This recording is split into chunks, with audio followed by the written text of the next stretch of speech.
Y continuamos con esta cobertura a propósito de esta ofensiva militar aérea masiva de Israel conjuntamente con Estados Unidos contra objetivos en el interior de Irán. Y voy a Washington.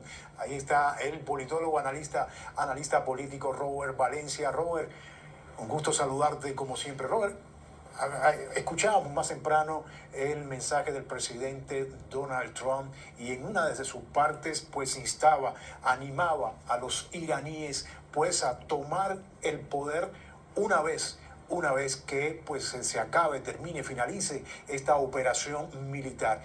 Y yo te pregunto, Robert, porque en el pasado estas operaciones militares de Estados Unidos en esa zona han terminado en el caos. Son muchos los ejemplos que podíamos citar, pero tú me lo vas a contar. Adelante, Robert. Bueno, Rey, primero que todo, un placer estar contigo nuevamente y un saludo a la teleaudiencia. Sí, evidentemente, si nos enfocamos en la historia, no nos vayamos tan lejos en la misma área en donde se encuentra geográficamente Irán, Afganistán, en la misma Siria, por ejemplo, en estos cambios de régimen, uno resulta o siendo igual o hasta peor.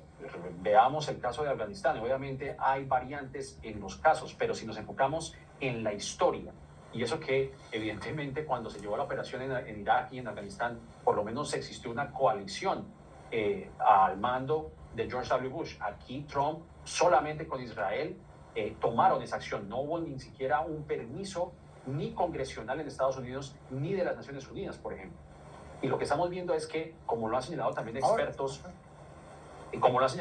en seguridad, dicen que un ataque aéreo no va a ser suficiente para hacer un cambio de régimen. Y lo que escuchamos hace poco también de boca de un experto es que este tipo de cambio no va a ser efectuado de la noche a la mañana porque habrá un miembro de la Guardia Revolucionaria, incluso podría ser hasta más radical que el mismo Ayatollah. Entonces, estos cambios no surgen así y me temo que ocurre lo mismo que ocurrió durante muchos años en Irak, lo que ocurrió en Afganistán y lo que ocurrió en Siria y en otros países, en Libia también, en donde existe este vacío de poder que podría incluso desencadenar aún más en un caos en este país. Espero estar equivocado, pero la historia nos lo ha señalado y si no somos testigos y somos aprendices de la historia, pues estaremos condenados a repetir esas mismas acciones.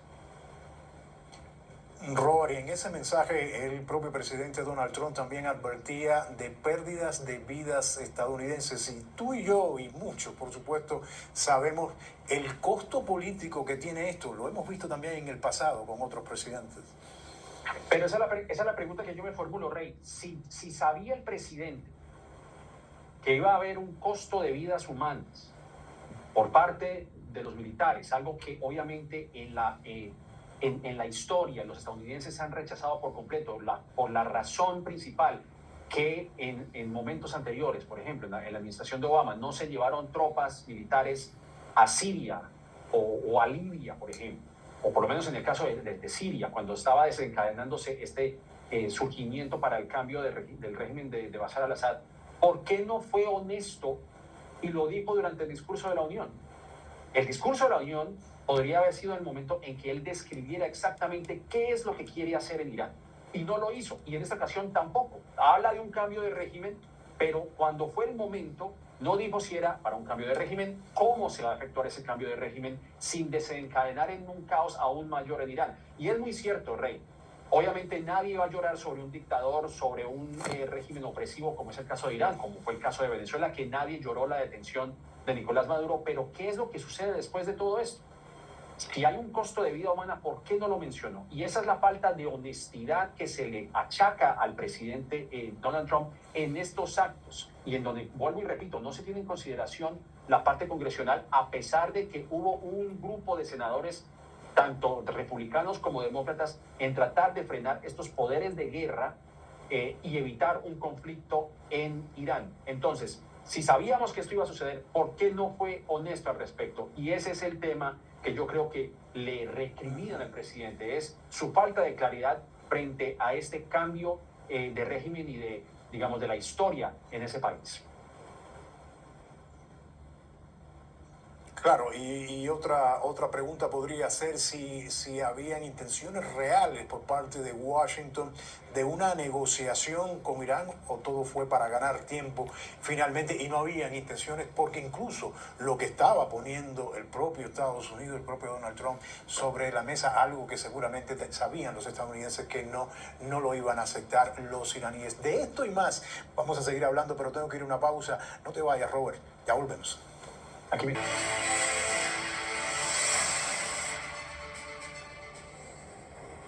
Y seguimos con nuestra cobertura continua a propósito de esta operación militar conjunta de Estados Unidos e Israel contra Irán. Y estábamos hablando con nuestro invitado, el politólogo Robert Valencia desde Nueva York. Robert, y te estaba hablando justamente de las intenciones, si eran reales o no las intenciones de Estados Unidos de que se llegaran a unas negociaciones fructíferas estas en Omán, porque al final vimos incluso la semana pasada y en los últimos días de que pues habían ahí lucecitas de que se estaba llegando a un avance de manera positiva y sin embargo hoy amanecimos con esta ofensiva militar aérea masiva. ¿Qué nos dices sobre eso, Robert? Lo impredecible, o no sé si llamarlo impredecible, pero ya es básicamente como un anuncio ya, digamos, hecho, un ataque anunciado, para ponerlo de alguna manera, porque si dibujamos un paralelo, fue lo mismo que sucedió en Venezuela, obviamente entendiendo las diferencias en ambos casos, pero algo similar sucede, y es el de establecer estos supuestos diálogos, ¿no? En estos países donde hay regímenes que no son abiertamente amigables con Estados Unidos, obviamente, y también en el caso de Cuba, en donde supuestamente Marco Rubio también está adelantando conversaciones con algunos miembros de la cúpula militar para ejercer un cambio de régimen en Cuba. En el caso de Irán, donde supuestamente se estaban llevando a cabo negociaciones en Ginebra para desescalar lo que supuestamente, que todos creíamos que en junio pasado se había menoscabado o se había, digamos, minimizado el programa nuclear que tenía Irán, lo cual nos lleva precisamente a esa incertidumbre y a esa incógnita de saber qué era lo que realmente quería el presidente Donald Trump, que incluso se decía, según informes de Axios y de Reuters, que el Pentágono no contaba con el armamento suficiente para llevar un ataque a gran escala en Irán, y oh sorpresa, vemos que hasta falleció el Ayatollah Khamenei el día de hoy. Entonces, eso habla de eso, es una incertidumbre, y yo debo decir que es una irresponsabilidad también.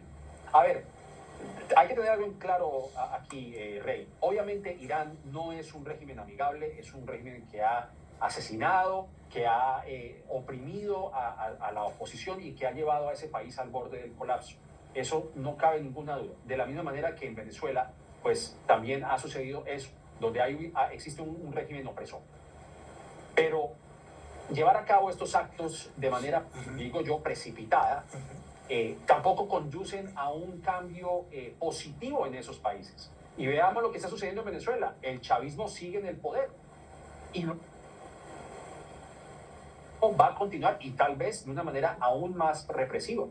Entonces, cuando se llega a estos ataques erráticos, en mi opinión, lo que conduce es por lo menos en el caso de Irán, es a un vacío de poder. Si no hay un régimen, si no hay una alternativa a ese régimen, ¿qué podemos esperar que va a salir? Entonces, esa es una de las preocupaciones, y yo creo que eso también se refleja en la opinión pública en Estados Unidos, que gran parte de los estadounidenses no estaban de acuerdo con un ataque masivo en ese país. Por eso, y ahí coincido contigo porque, bueno, la pregunta es ¿por qué de esta manera tan precipitada que toma Estados Unidos? ¿Cuáles podrían haber sido las razones detrás de esas decisiones? Pero eso seguramente lo vamos a seguir analizando en el transcurso del día. Seguramente vamos a volver a estar contigo. Gracias, Robert, por estar acá con nosotros. El politólogo Robert Valencia desde Nueva York. Hacemos una pausa, volvemos, no se vayan.